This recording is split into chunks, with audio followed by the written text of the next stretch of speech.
नमस्कार, आवाज समाचार में आप सभी का स्वागत है। मैं हूं सीमा। खबरों की शुरुआत करते हैं। सबसे पहले नजर डाल लेते हैं हेडलाइंस पर। केदारनाथ जाने को बेकाबू हुई भीड़, सोनप्रयाग में बैरिकेड तोड़ा, पुलिस ने चलाई लाठियां। 14 अगस्त तक यात्रा पर प्रशासन ने लगाई रोक। राहुल गांधी के आंकड़े और वो खुद झूठे, अनुराग ठाकुर का पलटवार। सीजेआई बोले ये केस मैं देखूंगा, दिल्ली एनसीआर के आवारा कुत्तों को मिलेगी राहत। और ट्रंप का बड़ा बयान, भारत पर टैरिफ रूस के लिए झटका, पुतिन से 15 अगस्त को होगी मुलाकात। और अब खबरें विस्तार से। उत्तराखंड के केदारनाथ धाम के लिए उमड़ी श्रद्धालुओं की भारी भीड़ बुधवार को सोनप्रयाग में बेकाबू हो गई। रुद्रप्रयाग जिला प्रशासन ने मौसम विभाग की भारी बारिश की चेतावनी को देखते हुए 14 अगस्त तक यात्रा पर अस्थायी रोक लगा दी है। लेकिन इसके बावजूद बड़ी संख्या में भक्त सोनप्रयाग के सीतापुर इलाके में बैरिकेड तोड़कर आगे बढ़ने की कोशिश करने लगे। घंटों के इंतजार के बाद और आगे जाने की अनुमति न मिलने से यात्रियों का धैर्य टूट गया। भीड़ के उग्र होने पर पुलिस ने हालात काबू में करने के लिए लाठियां फटकारी और लोगों को पीछे हटाया। प्रशासन का कहना है कि 12 से 14 अगस्त के बीच रुद्रप्रयाग सहित कई इलाकों में भारी बारिश का पूर्वानुमान है, इसलिए यात्रियों की सुरक्षा के लिए ये कदम उठाया गया है। वहीं पुलिस ने यात्रियों से अपील की है कि नियमों का पालन करें और मौसम के सुधरने तक यात्रा शुरू न करें। लोकसभा में राहुल गांधी के वोट चोरी के आरोप पर बीजेपी ने कड़ा पलटवार किया है। पार्टी सांसद अनुराग ठाकुर ने प्रेस कॉन्फ्रेंस में कहा है कि राहुल गांधी के नेतृत्व में कांग्रेस 90 बार चुनाव हार चुकी है और हर बार नया बहाना तलाशती है।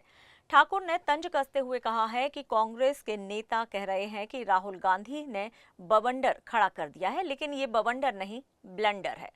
धूल चेहरे पर थी और राहुल गांधी आईना साफ करते रहे। उन्होंने आरोप लगाया कि कांग्रेस ईवीएम, चुनाव आयोग और संवैधानिक संस्थाओं को कटघरे में खड़ा कर अपनी हार का ठीकरा दूसरों पर फोड़ती है। इतना ही नहीं, उन्होंने 1992 के पहले आम चुनाव में डॉक्टर भीमराव अंबेडकर को हराने का मामला भी उठाया और इसे कांग्रेस की चुनावी धोखाधड़ी की शुरुआत बताया। बीजेपी नेता ने कहा कि राहुल गांधी के आंकड़े झूठे हैं और वो खुद भी झूठे हैं। कांग्रेस मतदाताओं का अपमान कर रही है। एक तरह से रिगिंग करके विरोधियों के नॉमिनेशन तक खत्म करवा के ये सब कार्य कर दिए। और सरदार पटेल पे तो आज मैं क्या कहूँ, वो तो कांग्रेस ने अंदर ही अंदर उनके साथ जो किया, नहीं तो सरदार पटेल शायद पहले प्रधानमंत्री होते। तो रिगिंग पार्टी के अंदर भी और देश के चुनाव में भी कांग्रेस की करने की आदत रही है। और जस्टिस सिन्हा ने जो इंदिरा गांधी जी को 2 अकाउंट्स पे गिल्टी किया था, वो आप देखिए इलेक्टोरल माल प्रैक्टिस के लिए किया था। और 1975 में जब ये उन्होंने कहा, तो 1971 के चुनाव में सरकार के सत्ता का दुरुपयोग सरकारी मशीनरी का, सरकारी कर्मचारियों का कैसे किया जा सकता है, ये कांग्रेस की एक बड़ी नेता ने करके दिखाया। और चुनाव उनको फिर उसके खिलाफ जजमेंट आई, देश को बाद में आपातकाल झेलना पड़ा। 1987 में नेशनल कॉन्फ्रेंस के साथ मिलकर लार्ज स्केल रिगिंग कांग्रेस ने की। और राइट साइड पे देखिए, कीर्ति जा जी ने कहा कि पोलिंग बूथ लूटने का काम उनके और उनके पिताजी के लिए और कांग्रेस के नेताओं के लिए उस समय की कांग्रेस ने किया था। ये एक नहीं, ऐसे अनेक उदाहरण हैं। और इस परिवार और पार्टी का शुरू से शुरुआत ये रहा है कि चुनाव हारते हो तो वोटर पे ठीकरा फोड़ दो, या इलेक्शन कमीशन पे ठीकरा फोड़ दो, या इलेक्शन कमीशन के नियमों पर, कार्यप्रणाली पर प्रश्न चिन्ह खड़ा कर दो। दिल्ली एनसीआर के आवारा कुत्तों को शेल्टर में भेजने के सुप्रीम कोर्ट के आदेश पर अब फिर से सुनवाई होगी। Chief justice of India BR Gavai ने इस मामले को खुद देखने का भरोसा दिया है। दरअसल 11 अगस्त को कोर्ट की एक बेंच ने आदेश दिया था कि सभी लावारिस कुत्तों को 8 हफ्तों के भीतर शेल्टर में शिफ्ट किया जाए और इस दौरान किसी भी तरह की बाधा डालने वालों पर कार्रवाई हो। लेकिन इस फैसले पर पशु प्रेमियों, कार्यकर्ताओं, नेताओं और कलाकारों ने कड़ा विरोध जताते हुए दोबारा विचार की मांग की है।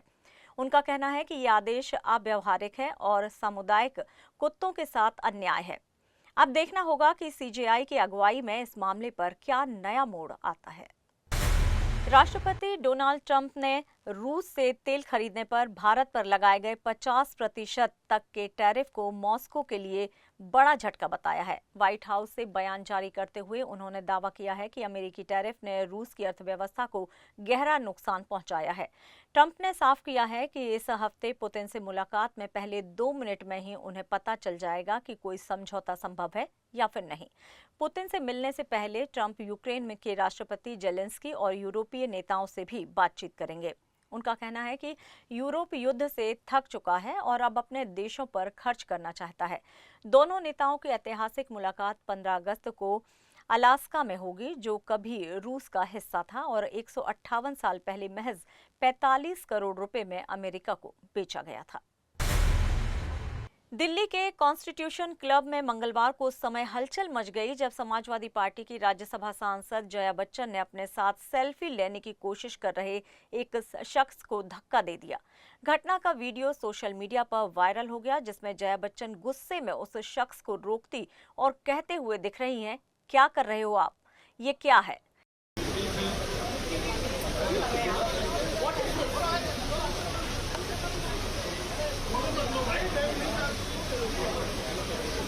उस वक्त उनके पास शिवसेना सांसद प्रियंका चतुर्वेदी भी मौजूद थीं। जया बच्चन के इस व्यवहार पर हिमाचल प्रदेश के मंडी से भाजपा सांसद और अभिनेत्री कंगना रनौत ने तीखी प्रतिक्रिया दी है। उन्होंने इंस्टाग्राम स्टोरी में जया को सबसे बिगड़ैल और विशेषाधिकार प्राप्त महिला करार दिया। कंगना ने लिखा कि लोग उनके नखरे और बेतुकेपन को सिर्फ इसलिए सहते हैं क्योंकि वो अमिताभ बच्चन की पत्नी हैं। यही नहीं, उन्होंने समाजवादी पार्टी की टोपी की तुलना मुर्गे की कलगी से कर डाली और जया के बर्ताव को शर्मनाक बताया। ये पहला मौका नहीं है जब जया बच्चन का गुस्सा सुर्खियों में आया हो। संसद से लेकर सार्वजनिक कार्यक्रमों तक कई बार वे अपने तेवरों के लिए चर्चा में रही है। हाल ही में ऑपरेशन सिंदूर पर बहस के दौरान उन्होंने सत्ता पक्ष के सांसदों को टोकने पर फटकार लगाई थी। पिछले साल तो वे उस वक्त भी नाराज हो गई थी जब तत्कालीन उपराष्ट्रपति जगदीप धनखड़ ने उनका परिचय जया अमिताभ बच्चन के तौर पर कराया था। अब एक बार फिर उनके गुस्से से बहस छिड़ गई है।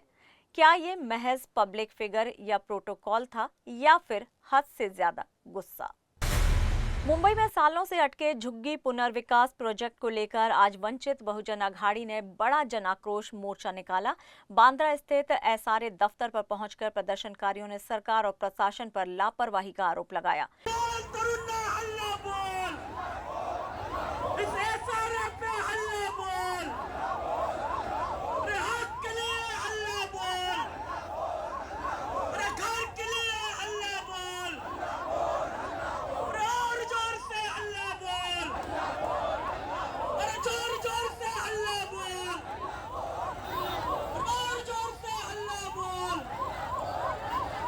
उनका कहना है कि प्रोजेक्ट सालों से ठप है, हजारों परिवार विस्थापन और बदहाली झेल रहे हैं और विकास के वादे सिर्फ कागज पर हैं। इस मोर्चे का नेतृत्व वंचित बहुजन अघाड़ी के अध्यक्ष चेतन अहिरे और महिला अघाड़ी मुंबई अध्यक्षा स्नेहल सोहनी ने किया। आयोजकों ने साफ कहा है कि जब तक अटके प्रोजेक्ट पूरे नहीं होंगे आंदोलन जारी रहेगा। प्रमुख मांगों में प्रोजेक्ट को तुरंत पूरा करना, किराए की बकाया राशि का भुगतान, लापरवाह बिल्डरों पर कार्रवाई और समय पर पुनर्वास शामिल है। 35 से ज्यादा प्रोजेक्ट प्रभावित संगठनों ने इस आंदोलन में हिस्सा लिया और भरोसा जताया कि इस लड़ाई को अंजाम तक पहुंचाने की ताकत सिर्फ वंचित बहुजन अघाड़ी में है। और फिलहाल आवाज समाचार में यहाँ लेंगे एक छोटा सा ब्रेक। आप बने रहिए हमारे साथ।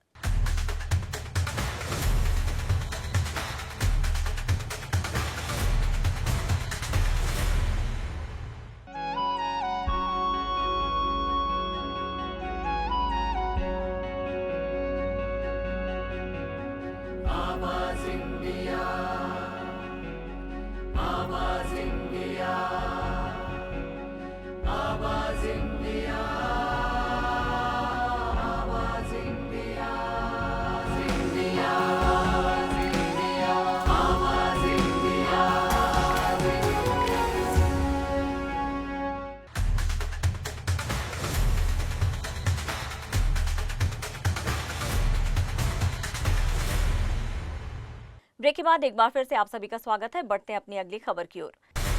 कांग्रेस प्रदेश अध्यक्ष हर्षवर्धन सपकाल ने कहा है कि सत्ताधारी से उम्मीद है कि कैसे लाडली बहन योजना को फंसाया, वैसे ही गणेश पंडालों को और मंडलों को ना फंसाएं। ये सरकार मटन बंदी करवाने वाली कौन होती है? अब ये सरकार बताएगी कि हमें कब, क्या और कैसे कितना नमक मसाला खाना है। सरकार को लोगों के पर्सनल मामले में घुसने का कोई अधिकार नहीं है। बीजेपी देश में तानाशाही लाना चाहती है। बीजेपी ने कबूतर और कबूतर जा वाले 2 गुट तैयार हो गए हैं। इससे पहले भी बीजेपी ने मराठी हिंदी मुद्दा, फिर से उस पर पहला मराठी ओबीसी मुद्दा उठाकर दंगे झगड़े कराए। अखिल भारतीय कमेटी के अध्यक्ष ने कहा है कि वोट चोरी के विरोध में हम लोग आंदोलन करेंगे। चुनाव आयोग अपने पावर का गलत इस्तेमाल कर रहा है।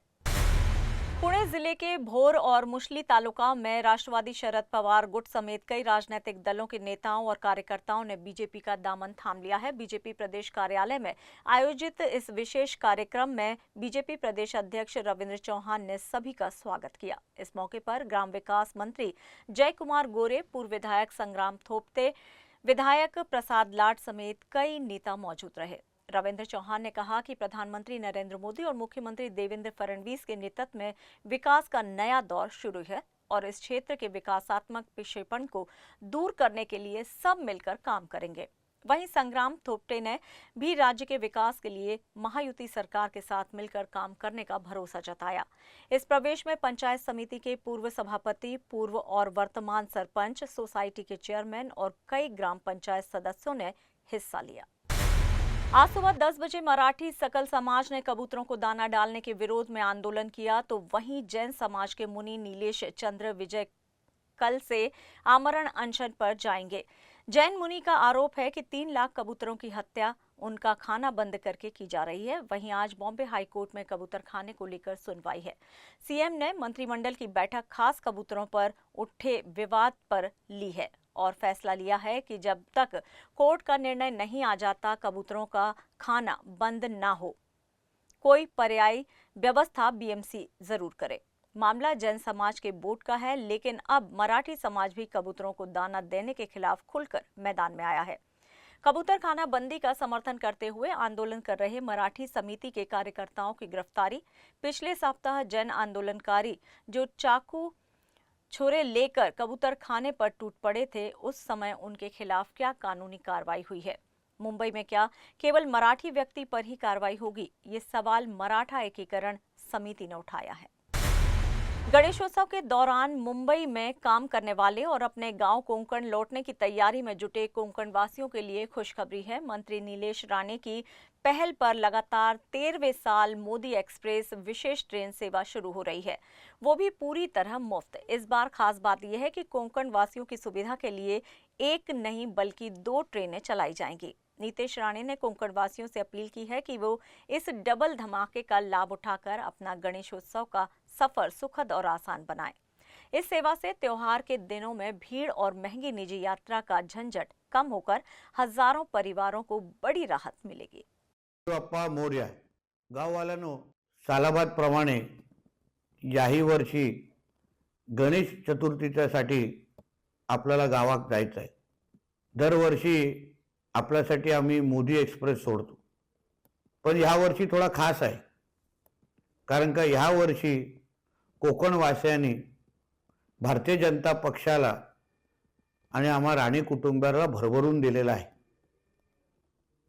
राणे साहेबांच्या रूपाने आपला हक्काचा खासदार निवडून दिला आणि तिसऱ्यांदा परत एकदा मला कणकवली देवगड वैभववाडीच्या जनतेने त्यांचा लोकप्रतिनिधी म्हणून निवडून दिला.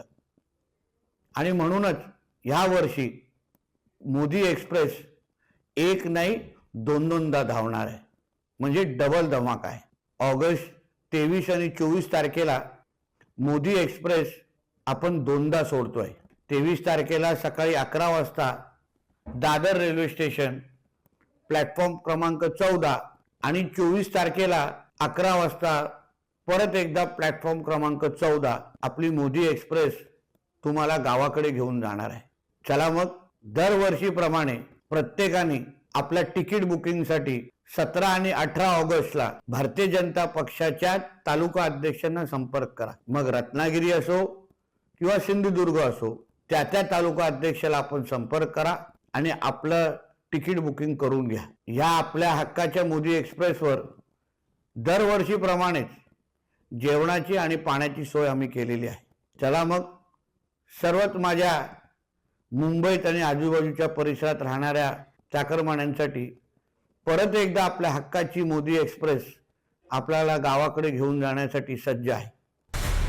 आयरलैंड में भारतीय समुदाय पर लगातार हो रहे हमलों को लेकर वहां के राष्ट्रपति माइकल डी हिंग्स ने सख्त बयान दिया है. उन्होंने इन घटनाओं को न केवल निंदनीय बल्कि आयरलैंड के मूल्यों के खिलाफ बताया. बीते एक महीने में डबलिन, क्लोडानकिन, बॉलीमुन और वाटरफोर्ड में भारतवंशी प्रवासियों पर 6 हमले हुए हैं, जिनमें बच्चों से मारपीट और नक्सलीय अपशब्द भी बोले गए. राष्ट्रपति हिंगिस ने भारतीय समुदाय के योगदान की सराहना करते हुए कहा है कि चिकित्सा, नर्सिंग, संस्कृति और व्यवसाय में उनकी भूमिका ने आयरलैंड को समृद्ध बनाया है. वहीं डबलिन स्थित भारतीय दूतावास ने नागरिकों को सतर्क रहने और सुनसान जगहों से बचने की सलाह दी है. आंकड़ों के मुताबिक आयरलैंड की कुल आबादी में करीब 24% प्रवासी हैं, जिनमें 45,000 से ज्यादा भारतीय शामिल हैं. अमेरिका में हिंदू मंदिरों को निशाना बनाए जाने की घटनाएं लगातार बढ़ रही हैं. ताजा मामला इंडियाना के ग्रीनवुड सिटी से सामने आया है, जहां BAPS स्वामीनारायण मंदिर पर अज्ञात लोगों ने हमला कर उसके मुख्य साइन बोर्ड को विकृत कर दिया और दीवारों पर भारत व हिंदू विरोधी नारे लिख दिए. ये घटना ऐसे समय में हुई है जब कुछ ही दिनों बाद कृष्ण जन्माष्टमी का पर्व मनाया जाने वाला है. एक साल से कम समय में ये चौथा मौका है जब किसी हिंदू मंदिर को अमेरिका में निशाना बनाया गया हो. इससे पहले मार्च में कैलिफोर्निया स्थित BAPS मंदिर के साथ भी इसी तरह की वारदात हुई थी. शिकागो स्थित भारतीय वाणिज्य दूतावास ने इस घटना को निंदनीय बताते हुए अमेरिकी कानून प्रवर्तन एजेंसियों को तुरंत और सख्त कार्रवाई करने का आग्रह किया है. दूतावास ने मंदिर परिसर और आसपास के क्षेत्रों में सतर्कता बढ़ाने की अपील भी की है, ताकि भविष्य में ऐसी घटनाओं को रोका जा सके. फिलहाल आवाज समाचार में इतना ही, लेकिन आप देखते रहिए आवाज इंडिया. नमस्कार.